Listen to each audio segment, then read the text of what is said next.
नमस्कार प्रश्न में आपका स्वागत है। मैं हूं आपके साथ राजकृष्ण डालते हुए तक के मुख्य हेडलाइंस पर। नीतीश कुमार की पार्टी का बड़ा ऐलान, राष्ट्रपति चुनाव में द्रौपदी मुर्मू को समर्थन करेगी जदयू। अग्निपथ के विरोध में राजभवन मार्च पर निकले तेजस्वी यादव, बताया कैसे रोजगार के नाम पर युवाओं के भविष्य से छलावा कर रही मोदी सरकार। और महागठबंधन के राजभवन मार्च पर बरसे संजय जायसवाल, राजद और वाम दलों को बता दिया हथियारों नक्सलियों का समर्थन। अब खबर विस्तार से। राष्ट्रपति चुनाव में जदयू ने एनडीए उम्मीदवार द्रौपदी मुर्मू को समर्थन देने की घोषणा की है। बीजेपी की ओर से मुर्मू के नाम की घोषणा देर शाम की गई, लेकिन जदयू ने अब तक चुप्पी साध रखी थी। हालांकि बुधवार को जदयू के राष्ट्रीय अध्यक्ष राजीव रंजन उर्फ लल्लन सिंह ने स्पष्ट किया कि जदयू का पूरा समर्थन द्रौपदी मुर्मू को रहेगा। राष्ट्रपति के चुनाव में गरीब परिवार में जन्मी एक आदिवासी महिला द्रौपदी मुर्मू उम्मीदवार है। बिहार के माननीय नीतीश कुमार सिद्धांततः महिला सशक्तिकरण एवं समाज के शोषित वर्गों के प्रति समर्पित रहे हैं। जनता दल द्रौपदी मुर्मू की उम्मीदवारी का स्वागत एवं समर्थन करती है। जी, एक बार सब लोग आगे सर। राजेश सर, ये काफी महत्वपूर्ण रहा सर द्रौपदी मुर्मू का समर्थन करना। देखिए, बिहार के मुख्यमंत्री और जनता दल यू के सर्वमान्य नेता श्री नीतीश कुमार जी सदैव से महिला सशक्तिकरण के प्रति और समाज के कमजोर वर्गों के प्रति न्याय हो, इसके समर्थक हैं। सिद्धांत वो इस सिद्धांत को मानते हैं और इसलिए एक गरीब परिवार में जन्मी आदिवासी महिला राष्ट्रपति की उम्मीदवार हैं। जनता दल यूनाइटेड उसका स्वागत करती है और समर्थन करती है। सर, सहमति से ये राष्ट्रपति उम्मीदवार चुन जाए, इसके लिए तो जो बड़ी पार्टियां हैं वो तय करेंगी। अभी तो जब चुनाव होगा तो श्रीमती द्रौपदी मुर्मू की जीत सुनिश्चित है। तो ये थे जेडीयू के राष्ट्रीय अध्यक्ष। अग्निपथ योजना के विरोध में बिहार के विपक्षी दलों ने राजभवन मार्च किया है। विधानसभा में नेता प्रतिपक्ष तेजस्वी यादव के नेतृत्व में महागठबंधन से जुड़े दल के विधायक और एमएलसी ने विधानमंडल से राजभवन तक मार्च किया। तेजस्वी यादव ने अग्निपथ योजना को देश के युवाओं के साथ छलावा करार देते हुए कहा कि अग्निपथ किसी भी तरह से देश हित में नहीं है। मोदी सरकार युवाओं को रोजगार देने नहीं छीनने आई है। मोदी सरकार ने जो 2 करोड़ रोजगार देने की घोषणा की, उसका क्या हुआ? अब अग्निपथ के नाम पर 4 साल सेना में काम करने का मौका मिलेगा, तो सवाल है कि 4 साल के बाद वे युवा क्या करेंगे। भारत माँ की सेवा में जा रहा है, शहीद होते हैं लोग, जान निछावर करते हैं, और आप जो तोड़ रहे हो 12 लाख, केवल 12 लाख से उनकी जान की कीमत को, ये शर्मनाक बात है। एक भाजपा नेता कहता है कि हम रिटायर्ड हो जाएगा 4 साल बाद तो हम जो है भाजपा कार्यालय में रख लेंगे। ये क्या मजाक बना रखा है इन लोगों ने। यही है असली चेहरा भाजपा का, यही है चेहरा आरएसएस का, पूरी तरीके से आरएसएस का हिडन चेहरा।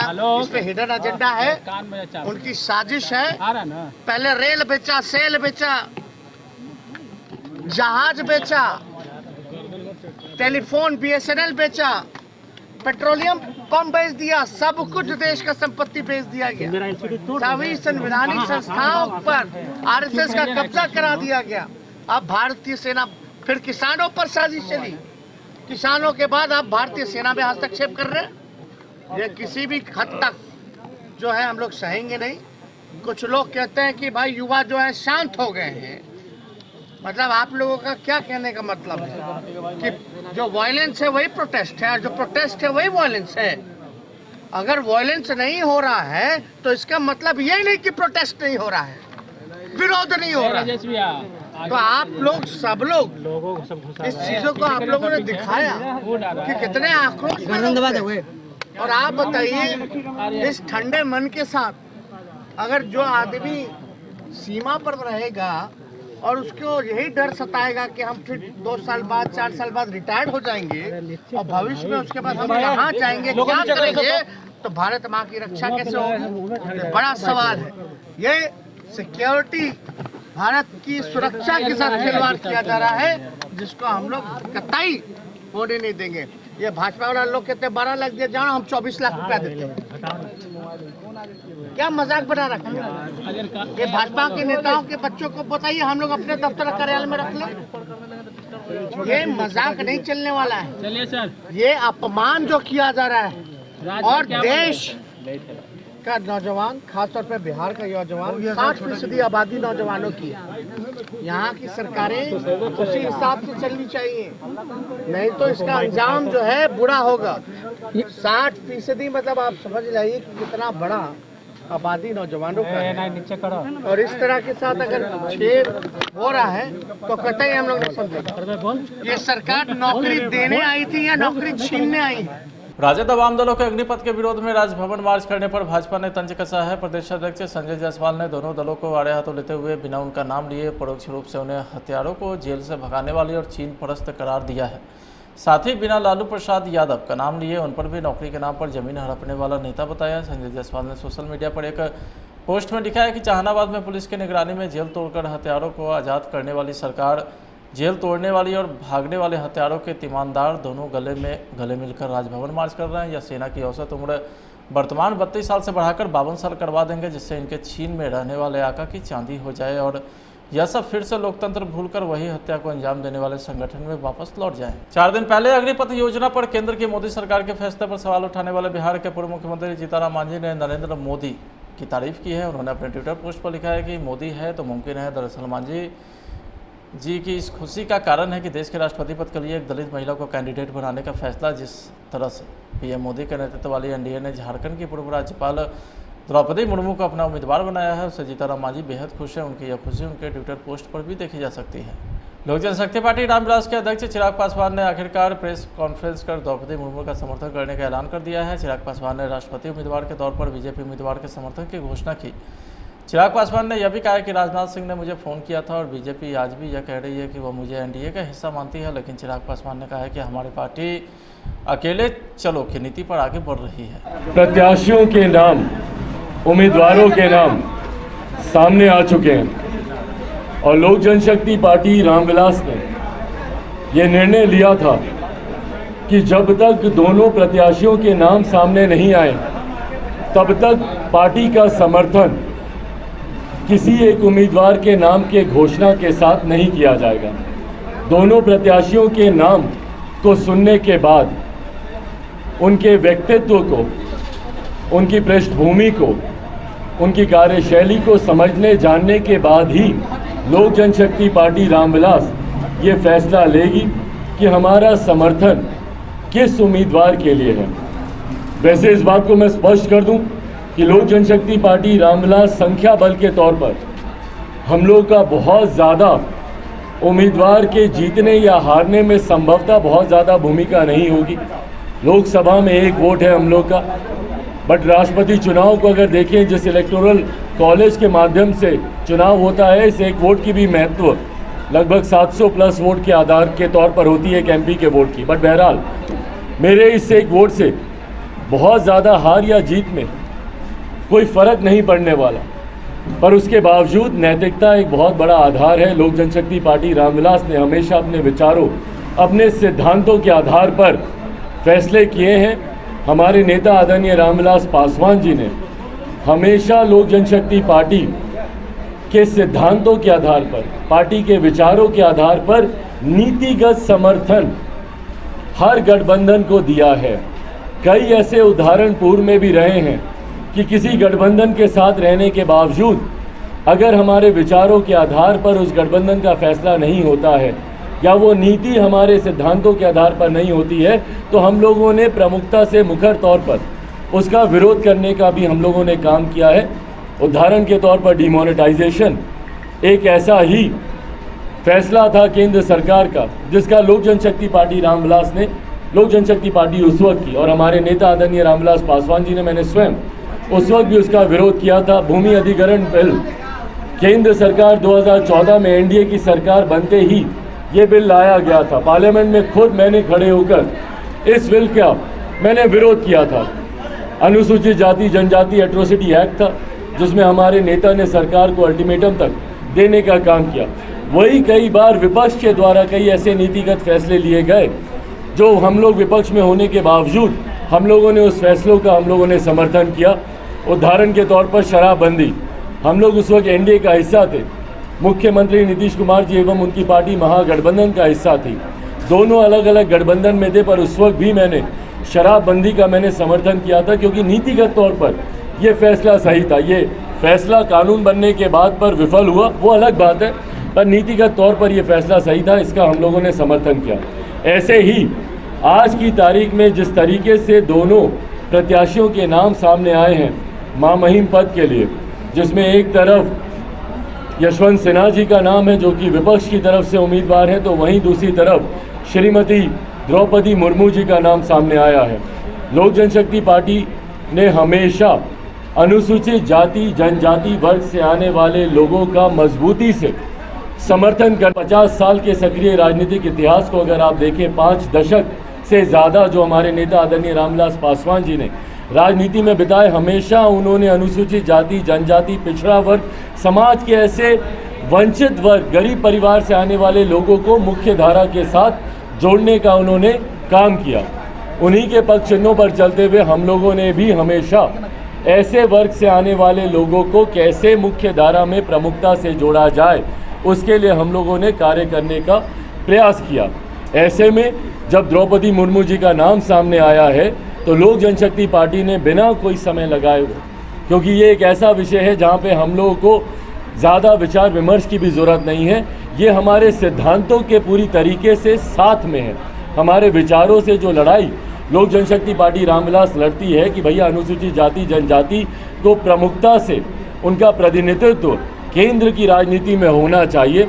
ऐसे में देश के सर्वोच्च पद के लिए एक ऐसी महिला का नाम जो आदिवासी समुदाय से आती हैं, जब एनडीए की तरफ से सामने आया, लोक जनशक्ति पार्टी रामविलास ने कल रात विभिन्न नेताओं से हम लोग की चर्चा हुई, बातचीत हुई और एक आम राय बिना किसी विवाद के, यह आम राय हर किसी की थी, लोक जनशक्ति पार्टी रामविलास के हर एक नेता की, भले वो हमारे विभिन्न प्रदेशों के प्रदेश अध्यक्ष हों या हमारे राष्ट्रीय पदाधिकारी या हमारे बिहार प्रदेश के तमाम साथी, सबका एक स्वर में राय था कि हम लोगों को एनडीए के प्रत्याशी आदरणीय द्रौपदी मुर्मू जी का हम लोग को समर्थन करना चाहिए, ना सिर्फ क्योंकि वो एक महिला आदिवासी समुदाय से आती हैं, शेड्यूल्ड ट्राइब से आती हैं, बल्कि उनकी अपनी काबिलियत, भैया समाज के एक वंचित वर्ग से आने के बावजूद जिस संघर्ष से और जिस मेहनत और जिस काबिलियत। यदुवंशी एकता संघ बेगूसराय का जिला स्तरीय बैठक का आयोजन चांदपुरा हाई स्कूल के प्रांगण में छोटेलाल यादव संस्थापक के नेतृत्व में किया गया, जिसकी अध्यक्षता लक्ष्मी नारायण यादव जो कि विशिष्ट अधिवक्ता है ने किया है। संचालन दीपक यादव जिला उपाध्यक्ष यदुवंशी एकता संघ बेगूसराय ने किया। इस संघ में जिला के तमाम 18 प्रखंड के सभी यदुवंशी भाई की उपस्थिति हुई, जिस बैठक में खासकर यदुवंशी एकता पर बल दिया गया। यदुवंशी एकता संघ का रजिस्ट्रेशन हो, इस पर भी जोर शोर से चर्चा की गई। यदुवंशी समाज के आदर्श विवाह पर जोर दिया गया, साथ ही समाज में किस तरह शिक्षित इसे बनाया जाए, इस पर भी विशेष चर्चा की गई। वही 16वीं सदी में रामचरितमानस की रचना हुई, जिसे हम आप तुलसी के रामायण कहते हैं। 16वीं सदी में। फिलहाल आज के खंड में इतना ही। आप देखते रहे प्लस न्यूज। नमस्कार। राष्ट्रपति चुनाव में जदयू ने एनडीए उम्मीदवार द्रौपदी मुर्मू को समर्थन देने की घोषणा की है। बीजेपी की ओर से मुर्मू के नाम की घोषणा देर शाम की गई, लेकिन जदयू ने अब तक चुप्पी साध रखी थी। हालांकि बुधवार को जदयू के राष्ट्रीय अध्यक्ष राजीव रंजन उर्फ लल्लन सिंह ने स्पष्ट किया कि जदयू का पूरा समर्थन द्रौपदी मुर्मू को रहेगा। राष्ट्रपति के चुनाव में गरीब परिवार में जन्मी एक आदिवासी महिला द्रौपदी मुर्मू उम्मीदवार है। बिहार के माननीय नीतीश कुमार सिद्धांततः महिला सशक्तिकरण एवं समाज के शोषित वर्गों के प्रति समर्पित रहे हैं। जनता दल द्रौपदी मुर्मू की उम्मीदवारी का स्वागत एवं समर्थन करती है। जी एक बार आगे सब लोग आगे सर। राजेश सर, ये काफी महत्वपूर्ण रहा सर द्रौपदी मुर्मू का समर्थन करना। देखिए, बिहार के मुख्यमंत्री और जनता दल यू के सर्वमान्य नेता श्री नीतीश कुमार जी सदैव से महिला सशक्तिकरण के प्रति और समाज के कमजोर वर्गों के प्रति न्याय हो, इसके समर्थक हैं। सिद्धांत वो इस सिद्धांत को मानते हैं और इसलिए एक गरीब परिवार में जन्मी आदिवासी महिला राष्ट्रपति की उम्मीदवार हैं। जनता दल यूनाइटेड उसका स्वागत करती है और समर्थन करती है। सर, सहमति से ये राष्ट्रपति उम्मीदवार चुन जाए, इसके लिए इसके लिए तो जो बड़ी पार्टियां हैं वो तय करेंगी। अभी तो जब चुनाव होगा तो श्रीमती द्रौपदी मुर्मू की जीत सुनिश्चित है। तो ये थे जेडीयू के राष्ट्रीय अध्यक्ष।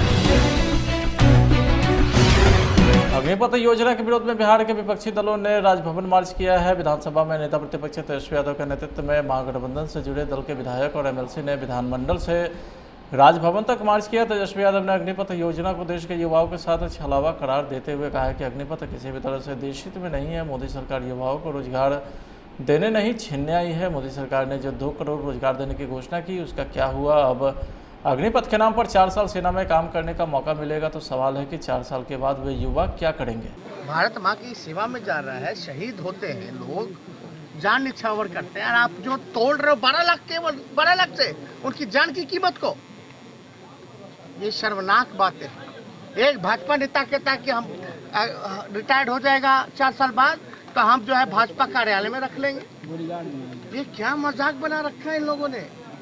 यही है असली चेहरा भाजपा का, यही है चेहरा आरएसएस का, पूरी तरीके से आरएसएस का हिडन चेहरा, इसमें हिडन एजेंडा है, उनकी साजिश है। पहले रेल बेचा, सेल बेचा, जहाज बेचा, टेलीफोन बीएसएनएल बेचा, पेट्रोलियम पंप बेच दिया, सब कुछ देश का संपत्ति बेच दिया गया। सभी संवैधानिक संस्थाओं पर आरएसएस का कब्जा करा दिया गया। अब भारतीय सेना, फिर किसानों पर साजिश चली, किसानों के बाद अब भारतीय सेना में हस्तक्षेप कर रहे हैं। ये किसी भी हद तक जो है हम लोग सहेंगे नहीं। कुछ लोग कहते हैं कि भाई युवा जो है शांत हो गए हैं, मतलब आप लोगों का क्या कहने का मतलब है कि जो वायलेंस है वही प्रोटेस्ट है और जो प्रोटेस्ट है वही वायलेंस है। अगर वायलेंस नहीं हो रहा है तो इसका मतलब यही नहीं कि प्रोटेस्ट नहीं हो रहा है, विरोध नहीं हो रहा है। तो आप लोग सब लोग इस चीजों को आप लोगों ने दिखाया कि कितने आक्रोश में हुए। और आप बताइए इस ठंडे मन के साथ अगर जो आदमी सीमा पर रहेगा और उसको यही डर सताएगा कि हम फिर 2 साल बाद 4 साल बाद रिटायर्ड हो जाएंगे और भविष्य में उसके बाद हम कहाँ जाएंगे, क्या करेंगे, तो भारत माँ की रक्षा कैसे होगी, बड़ा सवाल है। ये सिक्योरिटी, भारत की सुरक्षा के साथ खिलवाड़ किया जा रहा है, जिसको हम लोग कतई होने नहीं देंगे। ये भाजपा वाले लोग कहते हैं 12 लाख दिए जाओ, हम 24 लाख रुपया देते हैं। क्या मजाक बना रखा है। ये भाजपा के नेताओं के बच्चों को बताइए हम लोग अपने दफ्तर कार्यालय में रख लें।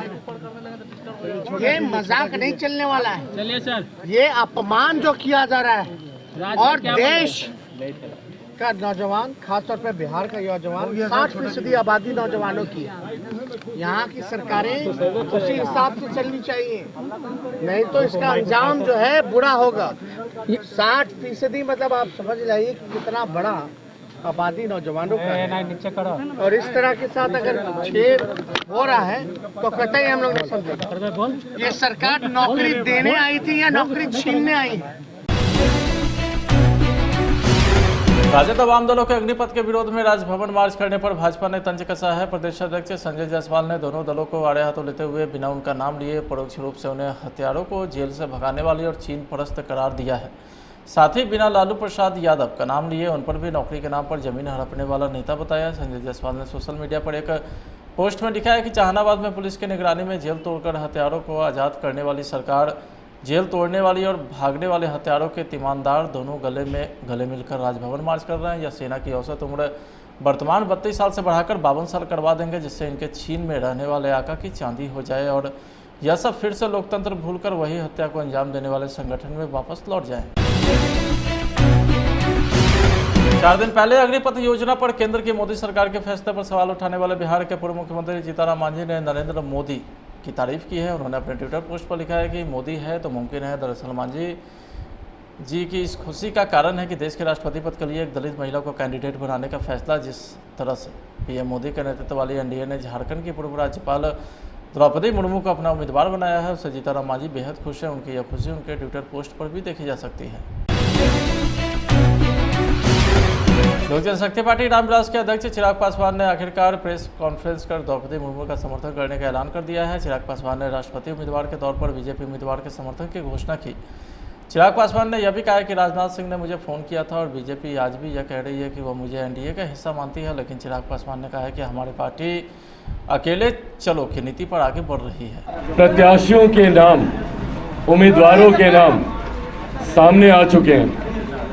और लोक जनशक्ति पार्टी रामविलास ने ये निर्णय लिया था कि जब तक दोनों प्रत्याशियों के नाम सामने नहीं आए तब तक पार्टी का समर्थन किसी एक उम्मीदवार के नाम के घोषणा के साथ नहीं किया जाएगा। दोनों प्रत्याशियों के नाम को सुनने के बाद, उनके व्यक्तित्व को, उनकी पृष्ठभूमि को, उनकी कार्यशैली को समझने जानने के बाद ही लोक जनशक्ति पार्टी रामविलास ये फैसला लेगी कि हमारा समर्थन किस उम्मीदवार के लिए है। वैसे इस बात को मैं स्पष्ट कर दूं कि लोक जनशक्ति पार्टी रामविलास संख्या बल के तौर पर हम लोग का बहुत ज़्यादा उम्मीदवार के जीतने या हारने में संभवतः बहुत ज़्यादा भूमिका नहीं होगी। लोकसभा में 1 वोट है हम लोग का, बट राष्ट्रपति चुनाव को अगर देखें, जिस इलेक्टोरल कॉलेज के माध्यम से चुनाव होता है, इस 1 वोट की भी महत्व लगभग 700 प्लस वोट के आधार के तौर पर होती है एक MP के वोट की। बट बहरहाल मेरे इस 1 वोट से बहुत ज़्यादा हार या जीत में कोई फ़र्क नहीं पड़ने वाला, पर उसके बावजूद नैतिकता एक बहुत बड़ा आधार है। लोक जनशक्ति पार्टी रामविलास ने हमेशा अपने विचारों, अपने सिद्धांतों के आधार पर फैसले किए हैं। हमारे नेता आदरणीय रामविलास पासवान जी ने हमेशा लोक जनशक्ति पार्टी के सिद्धांतों के आधार पर, पार्टी के विचारों के आधार पर नीतिगत समर्थन हर गठबंधन को दिया है। कई ऐसे उदाहरण पूर्व में भी रहे हैं कि किसी गठबंधन के साथ रहने के बावजूद अगर हमारे विचारों के आधार पर उस गठबंधन का फैसला नहीं होता है या वो नीति हमारे सिद्धांतों के आधार पर नहीं होती है, तो हम लोगों ने प्रमुखता से मुखर तौर पर उसका विरोध करने का भी हम लोगों ने काम किया है। उदाहरण के तौर पर डिमोनेटाइजेशन एक ऐसा ही फैसला था केंद्र सरकार का, जिसका लोक जनशक्ति पार्टी रामविलास ने, लोक जनशक्ति पार्टी उस वक्त की और हमारे नेता आदरणीय रामविलास पासवान जी ने, मैंने स्वयं उस वक्त भी उसका विरोध किया था। भूमि अधिग्रहण बिल केंद्र सरकार 2014 में NDA की सरकार बनते ही ये बिल लाया गया था। पार्लियामेंट में खुद मैंने खड़े होकर इस बिल का मैंने विरोध किया था। अनुसूचित जाति जनजाति एट्रोसिटी एक्ट था, जिसमें हमारे नेता ने सरकार को अल्टीमेटम तक देने का काम किया। वही कई बार विपक्ष के द्वारा कई ऐसे नीतिगत फैसले लिए गए जो हम लोग विपक्ष में होने के बावजूद हम लोगों ने उस फैसलों का हम लोगों ने समर्थन किया। उदाहरण के तौर पर शराबबंदी, हम लोग उस वक्त NDA का हिस्सा थे, मुख्यमंत्री नीतीश कुमार जी एवं उनकी पार्टी महागठबंधन का हिस्सा थी। दोनों अलग अलग गठबंधन में थे, पर उस वक्त भी मैंने शराबबंदी का मैंने समर्थन किया था, क्योंकि नीतिगत तौर पर ये फैसला सही था। ये फैसला कानून बनने के बाद पर विफल हुआ, वो अलग बात है, पर नीतिगत तौर पर ये फैसला सही था, इसका हम लोगों ने समर्थन किया। ऐसे ही आज की तारीख में जिस तरीके से दोनों प्रत्याशियों के नाम सामने आए हैं महामहिम पद के लिए, जिसमें एक तरफ यशवंत सिन्हा जी का नाम है जो कि विपक्ष की तरफ से उम्मीदवार हैं, तो वहीं दूसरी तरफ श्रीमती द्रौपदी मुर्मू जी का नाम सामने आया है। लोक जनशक्ति पार्टी ने हमेशा अनुसूचित जाति जनजाति वर्ग से आने वाले लोगों का मजबूती से समर्थन कर 50 साल के सक्रिय राजनीतिक इतिहास को अगर आप देखें, 5 दशक से ज़्यादा जो हमारे नेता आदरणीय रामविलास पासवान जी ने राजनीति में बिताए, हमेशा उन्होंने अनुसूचित जाति जनजाति पिछड़ा वर्ग समाज के ऐसे वंचित वर्ग गरीब परिवार से आने वाले लोगों को मुख्य धारा के साथ जोड़ने का उन्होंने काम किया। उन्हीं के पक्ष चिन्हों पर चलते हुए हम लोगों ने भी हमेशा ऐसे वर्ग से आने वाले लोगों को कैसे मुख्य धारा में प्रमुखता से जोड़ा जाए, उसके लिए हम लोगों ने कार्य करने का प्रयास किया। ऐसे में जब द्रौपदी मुर्मू जी का नाम सामने आया है तो लोक जनशक्ति पार्टी ने बिना कोई समय लगाए हुए, क्योंकि ये एक ऐसा विषय है जहाँ पे हम लोगों को ज़्यादा विचार विमर्श की भी ज़रूरत नहीं है, ये हमारे सिद्धांतों के पूरी तरीके से साथ में है। हमारे विचारों से जो लड़ाई लोक जनशक्ति पार्टी रामविलास लड़ती है कि भैया अनुसूचित जाति जनजाति को प्रमुखता से उनका प्रतिनिधित्व केंद्र की राजनीति में होना चाहिए। ऐसे में देश के सर्वोच्च पद के लिए एक ऐसी महिला का नाम जो आदिवासी समुदाय से आती हैं, जब NDA की तरफ से सामने आया, लोक जनशक्ति पार्टी रामविलास ने कल रात विभिन्न नेताओं से हम लोग की चर्चा हुई, बातचीत हुई और एक आम राय बिना किसी विवाद के, यह आम राय हर किसी की थी, लोक जनशक्ति पार्टी रामविलास के हर एक नेता की, भले वो हमारे विभिन्न प्रदेशों के प्रदेश अध्यक्ष हों या हमारे राष्ट्रीय पदाधिकारी या हमारे बिहार प्रदेश के तमाम साथी, सबका एक स्वर में राय था कि हम लोगों को एनडीए के प्रत्याशी आदरणीय द्रौपदी मुर्मू जी का हम लोग को समर्थन करना चाहिए, ना सिर्फ क्योंकि वो एक महिला आदिवासी समुदाय से आती हैं, शेड्यूल्ड ट्राइब से आती हैं, बल्कि उनकी अपनी काबिलियत, भैया समाज के एक वंचित वर्ग से आने के बावजूद जिस संघर्ष से और जिस मेहनत और जिस काबिलियत। यदुवंशी एकता संघ बेगूसराय का जिला स्तरीय बैठक का आयोजन चांदपुरा हाई स्कूल के प्रांगण में छोटेलाल यादव संस्थापक के नेतृत्व में किया गया, जिसकी अध्यक्षता लक्ष्मी नारायण यादव जो कि पेशेवर अधिवक्ता ने किया है। संचालन दीपक यादव जिला उपाध्यक्ष यदुवंशी एकता संघ बेगूसराय ने किया। इस संघ में जिला के तमाम 18 प्रखंड के सभी यदुवंशी भाई की उपस्थिति हुई, जिस बैठक में खासकर यदुवंशी एकता पर बल दिया गया। यदुवंशी एकता संघ का रजिस्ट्रेशन हो, इस पर भी जोर शोर से चर्चा की गई। यदुवंशी समाज के आदर्श विवाह पर जोर दिया गया, साथ ही समाज में किस तरह शिक्षित इसे बढ़ाया जाए, इस पर भी विशेष चर्चा की गई। वही 16वीं सदी में रामचरितमानस की रचना हुई, जिसे हम आप तुलसी के रामायण कहते हैं। 16वीं सदी में